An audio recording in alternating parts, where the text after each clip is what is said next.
It is Market Monday time. It's October 13th.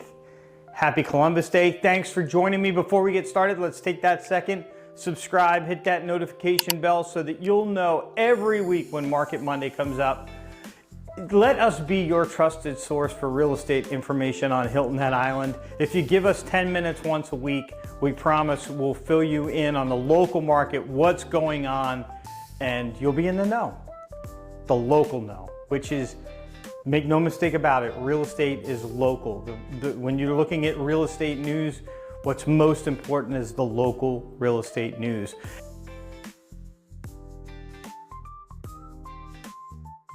As we always start, we start on the supply side, the inventory side, new listings. 2,325 new listings have come on the market so far this year. That's 64 new listings in the last week. So pretty active week for new listings. If we look back a year ago, we had 2,206. So we've got about 120 more listings on the market this year than we had, or new listings come on the market this year than we had last year. That's up 5.4% from last year. And if we compare this year with our 2,325 new listings to 2020, at this point we had 3,044.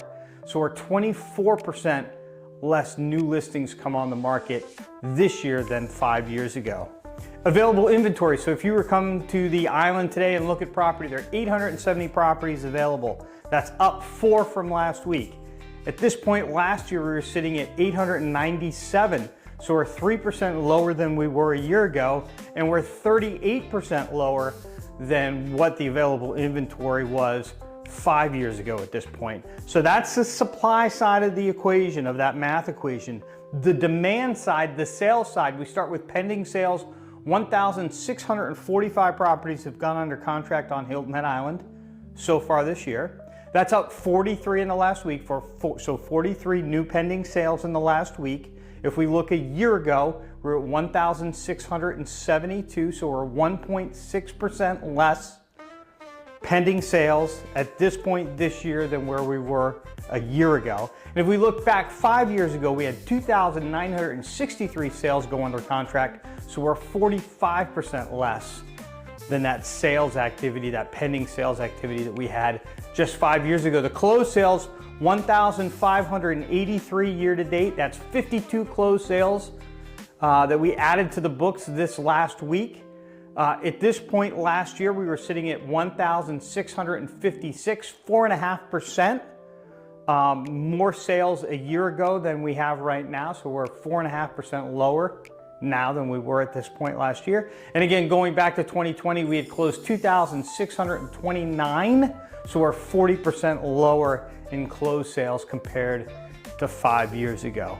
Absorption rate, this is how much inventory is on the market, how long it would take to consume the current inventory, assuming nothing else comes on the market. We're at 5 months. 6 months and over is considered a buyer's market. 6 months and under is considered a seller's market. We're at 5 months. We're at 5 months last week. At this point last year, we're at 5 months.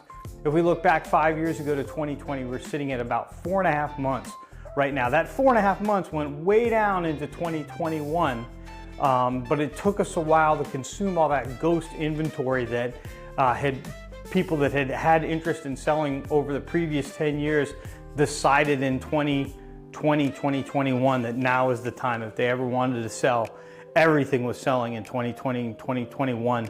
So people just that had any interest put their house on the market. Days on the market, the amount of time it takes a property to receive an offer and go under contract. Last week it was 77. This week it's down to 75, so a drop of 2 days. A year ago now, we're at 87, so we're 14% lower than we were just a year ago. And back in 2020, at this point, October 13th, 2020, it was taking 145 days on average, so we're 48% better than where we were just 5 years ago. What's all this done to property values? Current median sale price on Hilton Head Island, $749,950. It's down a little bit from last week where we reported it to be $757,950. A year ago, we were at $709,850, so we're 5.6% appreciation over the last year. And if we look back 5 years ago, the average, or excuse me, the median sale price 5 years ago was $408,650. So we're 84% higher price than we were just 5 years ago. So quick wrap up on Hilton Head. Inventory, we're down by 3%. Closed sales, we're down by 4.5%. Prices are up by 5.6%. And our absorption rate is 5 months, so we're firmly in still a seller's market. I know that you hear different stories about this when you look across the country, but this is why it's important to get your real estate news local, because what's happening nationally doesn't really make a difference to you who owns a house in Sea Pines and what's going on with that market. So if you're a seller, remember, inventory is still tight. It feels like there's more inventory, but we're looking at the short term. There's more inventory than there has been over the last couple years ago. But if you compare these inventory levels, this 870 that we're at now, right, to before the pandemic, like 2019, right now our current inventory levels are about half of what they would have been, just 8-9 years ago. So inventory is incredibly low when you look at the real true historic numbers. The 2020, 2021 into 2022 numbers, that was an anomaly. That was pandemic driven, and that was the government printing money and stuffing it into the economy to create transactions. Not only real estate transactions, but people bought TVs and cars and all kinds of stuff during that time. If you're a buyer, remember interest rates, they're going down, the trend is down. We know they've been bouncing around a little bit, but we feel like the market is built in for an expectation that interest rates are still going down. You don't have to wait. That's the beautiful thing. If you negotiate the price of a house today, that price that you paid today is going to be that same price that you paid 10 years from now when you look back. What you pay for it is what you've always paid for it. But you don't have to keep your mortgage throughout the lifetime that you own the property. You can refinance. So if you have to take a little bit higher of a mortgage now to buy in a market that you as a buyer have a little bit of negotiating ability, you can always refinance later on. I know you're sick of hearing it, but this is really the time where the opportunity is the greatest, because we know there are more interest rate adjustments right around the corner. In national news, things that are affecting the real estate market, national and local news, we're 2 weeks into this government shutdown right now. I can't say that I'm really seeing any impacts on our local market. I know there's some issues with flood insurance because that's a governmental program and that's created some difficulty in closings, but there's also a private flood market that you could go and get your flood insurance from the private market and not have to rely on the federal government.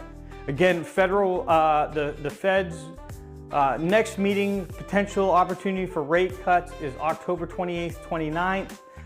Most people believe that we're going to get at least another 1/4 point. JPMorgan is publicly saying that they're expecting 2 more rate cuts in 2025, and I'm inclined to be on board with that. I think we're going to get at least 1, maybe 2 more rate cuts